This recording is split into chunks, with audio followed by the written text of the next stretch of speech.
Assalomu alaykum, hurmatli obunachilar, aziz yurtdoshlar. Bugun 16-noyabr 2025 yil Avtoshopdan navbatdagi savdomiz do'stlar. Gentra mashina bo'ldi. 2019-yilda ishlab chiqarilgan avtomat korobka, eng xulvoy. Hamma yeri rodnoy, amerikanka, yumshoq balon, metan pakanining shuncha bunga monitor ish qilib xullas hamma bor edi. Mashina reklama etmadik, o'zim notimda o'zim biladigan mashina edi. Xohlasa Emdiyora tumani, Xorazm posilkadan doimiy klientimiz Niyozmbek akamiz o'zimiz boshqa ishlamak uyimiz aka. Damas berdik, o'tgan yil Damasda minib taqlab meni chiroyli deb bir aylanib ko'rib keting deb kelgan ekan, jentramen turibmiz. Niyozmbek aka, tebrik qilaman aka. Xayli davlatli mashina bo'lsin. Haqqa podarkami bu? Podarka. Ana, topshiriqni haqqa. Sovg'a. Yana, Azamat.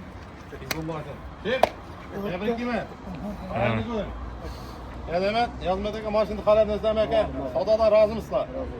Shu izgu tilaklaringiz aka. Xorazm posilkaga aka oqshom bir jentra yurdik. Endi xudo xolasa bomdan zo'r. Bu akamning vaqtiga yaxshi. Ha, Davron aka qarindoshsizlar, ha? Shu safarmati akamning o'zi bu. Vaqtiga. Ya. Azamat shundan qolishmayman degan qo'ysam, ha? Qolishmasin-da. Ava, xudoyim bundan bularaqdan Bu to'zdirmoq. dokumenti sahasida hech qolqat yuriyor. Bir sendan kelib davom etsa bitar.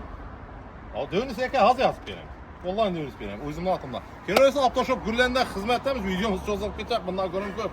Mashinamiz narxi 130 million so'm pulga berdik. Damasini 85 millionga hisoblab oldik. 88 million bo'lsa beramiz. Mashinaning qolgan yetmagani ozroq turar bo'ldi. 1-2 oyga, xudo xolasa endi narx hisob. Kelayotgan Avtoshop Gullarda xizmatdamiz. Evet, soğuma. Ayni ko'ring.